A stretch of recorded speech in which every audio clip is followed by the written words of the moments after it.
कुछ लोग हैं जो अभी भी हिंसा के खिलाफ योगी की जीरो टॉलरेंस वाली नीति को नहीं समझ पाए हैं। तभी तो पिछले दिनों उन्होंने नोएडा को जलाने की कोशिश की और वो मजदूर नहीं थे बल्कि मजदूर के वेश में अर्बन नक्सली थे। अब उनके खिलाफ क्या एक्शन लेना है, योगी ने ये भी तय कर लिया है। फर्स्ट राउंड में नोएडा के चौक चौराहों पर उन अर्बन नक्सलियों के पोस्टर चस्पा कर दिए जाएंगे, उन्हें बेनकाब किया जाएगा। और सेकंड राउंड में हो सकता है कि नोएडा में हिंसा के गुनहगारों के खिलाफ बुलडोजर एक्शन भी हो और थर्ड राउंड में उन्हीं से बुलडोजर चलाने की फीस और नुकसान की वसूली हो, क्योंकि योगी जो भी करते हैं उसे कंप्लीट करके ही छोड़ते हैं।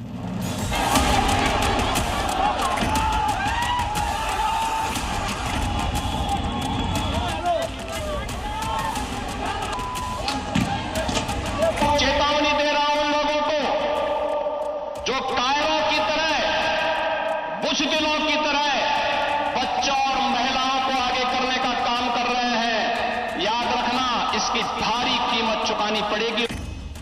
सीएम योगी की वार्निंग का उल्लंघन मतलब अपने पैरों पर कुल्हाड़ी मारना। विभाजनकारी ताकतें लगातार शरारत कर रही हैं, क्योंकि आपके विभाजन में ही उनकी राजनीति और उनके गुंडों को फलने फूलने का अवसर प्राप्त होता है।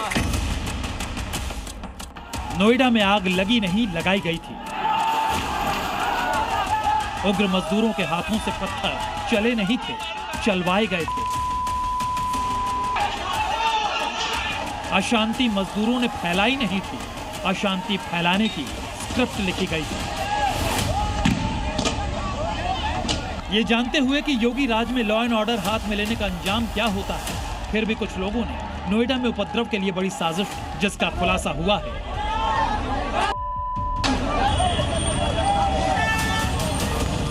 अप्रैल के पहले हफ्ते में नोएडा के botanical garden, sector 15, sector 83, sector 63, sector 58 और फेज 2 में कई यूनियन से मीटिंग की गई थी। पुलिस ने 17 नए व्हाट्सएप ग्रुप को आइडेंटिफाई किया है। इस आइडेंटिफिकेशन में जो क्लियर हुआ है वो ये कि नोएडा में लोगों को भड़काने, आगजनी और पथराव करने वाले ज्यादातर मजदूर थे ही नहीं। पिछले दिनों हुई हिंसा के केस में गिरफ्तार 34 लोग ऐसे हैं जो मजदूर नहीं हैं। सबसे बड़ी बात, गिरफ्तार लोगों में कई मजदूर अर्बन क्लास से जुड़े हुए हैं। गिरफ्तार 66 लोगों में से 45 ऐसे हैं जो कि ना तो मजदूर हैं और ना ही किसी फैक्ट्री में काम करते हैं।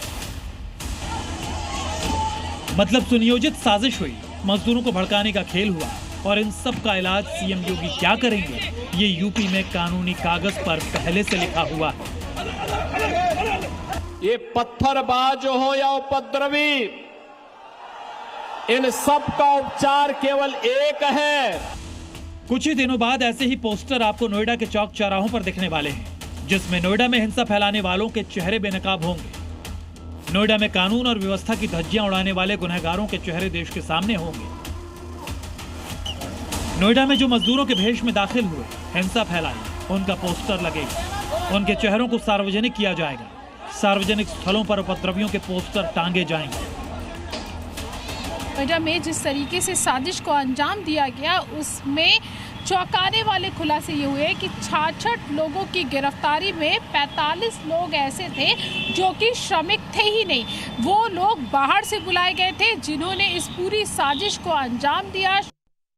मजदूरों को इंडस्ट्रियल एरिया में घूम घूम कर भड़काया गया, आंदोलन को हिंसक बनाया, उत्पात और आगजनी करने की ट्रेनिंग दी गई। सीएम योगी अब सुपर एक्शन मोड में हैं। चुन चुन कर उनका हिसाब करने की तैयारी है। जिन्होंने मजदूरों के भेष में नोएडा को हिंसा की आग में झोंक देने की कोशिश की। सीएम योगी ने टॉप अफसर्स के साथ वीडियो कॉन्फ्रेंसिंग पर समीक्षा की, अफवाह और दुष्प्रचार फैलाने वालों पर सख्त कार्रवाई का ऑर्डर दिया, सोशल मीडिया की लगातार निगरानी रखने का आदेश जारी किया, उपद्रवियों की पहचान कर उनकी तस्वीरें सार्वजनिक स्थानों पर टांगने का निर्देश दिया। नोएडा के गुनहगार किसी भी सूरत में बचकर नहीं जा पाएंगे। शहर के चौराहों पर पोस्टर टांगकर उपद्रवियों की पहचान सार्वजनिक करने की Yogi brand justice name and shame यानी नाम और शर्म आजमाई हुई तकनीक है। सीएए विरोध प्रदर्शनकारियों के खिलाफ लखनऊ में पोस्टर लगे। 2022 में प्रयागराज में जुमे की नमाज के बाद उपद्रव करने वाले आरोपियों के पोस्टर लगाए गए। 2024 में संभल दंगे के आरोपियों के पोस्टर चौराहों पर टांगे गए। 2025 में बागपत के चौराहों पर आरोपियों के पोस्टर चिपकाए गए। योगी फोर्स के पास पोस्टर के अलावा भी कई विकल्प मौजूद हैं। क्योंकि योगी राज में कानून से खेला मतलब अपराधी की शामत आने की 100% गारंटी होती है और इसके लिए ड्यूटी पर 24/7 रेडी रहते हैं। बुलडोजर, हाफ एनकाउंटर के लिए फोर्स, दंगाइयों से हर्जाना वसूली के लिए प्रशासनिक टीम। लिहाजा नोएडा में अर्बन नक्सलियों की जिस गैंग ने उत्पात मचाया है, चौराहे पर पोस्टर लगाकर उन्हें बेनकाब करना योगी फोर्स का पहला चरण है। दूसरे चरण में उनके खिलाफ और सख्ती होना तय है। कुछ लोग उस शांति को समृद्धि की ओर बढ़ने से रोकने के लिए अशांति पैदा करने के भी षड्यंत्र कर रहे हैं। योगी फोकस देखिए, एक और गुनहगारों के खिलाफ सख्ती और दूसरी तरफ मजदूरों के हित के लिए एक्शन। योगी ने हाई पावर कमेटी बनाई है। मजदूरों की मांग मानकर तुरंत ही न्यूनतम वेतन में अंतरिम बढ़ोतरी की। 300 से ज्यादा गिरफ्तारियां हो चुकी हैं। सभी श्रमिक भाइयों से और जन सामान्य से निवेदन है कि किसी के भी उकसावे में, किसी के द्वारा अफवाह फैलाए जाने पर ध्यान न दें, तत्काल हमारे संज्ञान में लाएं। और अभी तो ये शुरुआत है। नोएडा में मजदूरों के हक की आड़ में सड़कों पर हिंसा का नाच करने वालों का योगी फोर्स चुन चुनकर हिसाब करने जा रही है। ब्यूरो रिपोर्ट, जी मीडिया।